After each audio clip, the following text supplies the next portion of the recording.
আমার বৃহত্তর ফরিদপুরে এই গানটাকে বলা হয় বিচার গান, যেখানে আসে গান বিচার করে গান শুনে আপনারা টাঙ্গাইলের মানুষ মানিকগঞ্জ দুহার এই কয়েকটা জায়গা পালা গান খায়। আপনারা সেই সোনার মানুষ সুন্দরভাবে আজকে আমি কথা রাখবো, আপনারা গুরুজির কাছ থেকে বুঝে নিবেন। চার তরিকার চারটি কামা কোন কোন খানো দাই রয়, আরে কোন কোন খানো দাই রয়, কোন তরিকার কোন কালেমা, কোন তরিকার কোন কালেমা, কোন কোন খানো দাই রয়। চার তরিকার চারটি কাবা,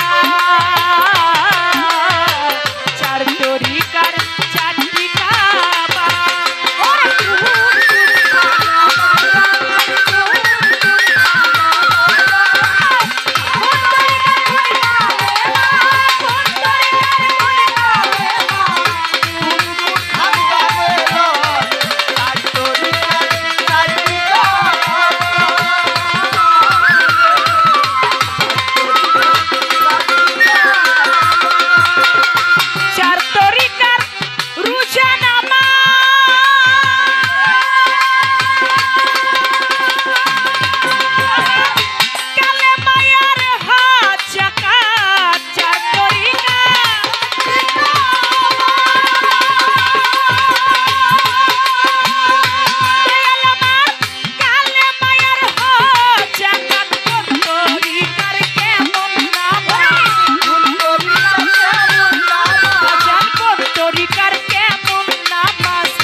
চারটি কাবা, কোন কোন খানোদায় রয়, কোন তরিকার কোন কালেমা, কোন কোন খানোদায় রয়। চার তরিকার রোজা নামাজ, কালেমা আর হজ জাকাত, কোন তরিকার কেমন নামাজ, কোন তরিকার কোন বর্জক হয়।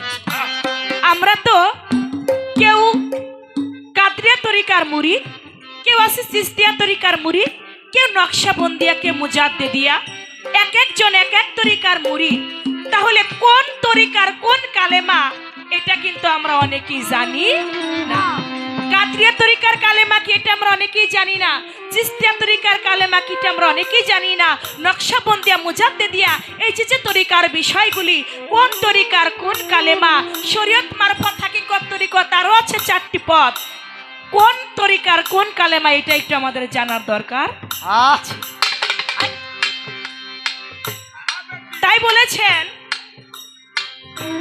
সেফাত বর্জক সহি হবে, আমার এজবাতে বর্জক দাঁড়াবে। দয়াল তখন তুমি কোথায় রবে, আমি দাঁড়াই কোন জায়গায়। চার তরিকার চার কালেমা কোন কোন খানদানে রয়। আমার গুরুজির কাছে প্রথমে একটি গান, এই গানের মধ্যে কোনো উল্টা পাল্টা কোনো কথা নাই। অনেক শিল্পীরা আছে অনেক উল্টা পাল্টা গান দিয়ে প্রশ্ন করে, যা সে গান বুঝতে পারে না, আমি শুদ্ধ কথার গান রাখলাম যাতে আপনারা বুঝে নিতে পারেন। তাই আমার দয়ালের কাছে জানবো, দয়াল এই গানের মধ্য থেকে কিছু কথা এসেছে। আরেকটি কথা জানবো, আমরা সবাই কালেমা পাঠ করে আমরা তো গুরুর কাছে বায়াত গ্রহণ করি, লা ইলাহা ইল্লাল্লাহ মুহাম্মাদুর রাসূলুল্লাহ। আমরা এই কালেমা পাঠ করে সবাই তো মুসলমান নাকি? এই কালেমা পাঠ করে আমরা যার যার আপন আপন মুর্শিদের হাতে হাত ধরে বায়াত গ্রহণ করি। আপনি বলবেন আমার দয়াল নবী হুজুর পাক সাল্লাল্লাহু আলাইহি সাল্লাম তিনি যখন আমার মাওলার কাছে মুরিদ হইলেন তিনি কোন কালেমায় মুরিদ হয়েছিলেন? আমরা তো তার কালেমায় মুরিদ হই, কিন্তু আমার দয়াল নবী কোন কালেমায় মুরিদ হইলেন? আর এই কালেমা দিয়ে যে আমাদের মুসলমান হইতে হয়, কালেমা দিয়ে যে আমরা মুরিদ হই, এই কালেমা পবিত্র কোরআনে আছে কিনা? যদি পবিত্র কোরআনে না থাকে, যেই কালেমার এত মাজেজা, যেই কালেমা দিয়ে প্রত্যেকটা মানুষ আমরা মুসলমান, সেই কালেমা পবিত্র কোরআনে যদি না থেকে থাকে, থাকলো না কেন? আর যদি থেকে থাকে তাহলে কোন সূরায় কত আয়াতের মধ্যে কালেমা আছে লা ইলাহা ইল্লাল্লাহ মুহাম্মাদুর রাসূলুল্লাহ? আশা করি আমার গুরুজি আমাদেরকে ক্লিয়ার করে কথাগুলি বলবেন।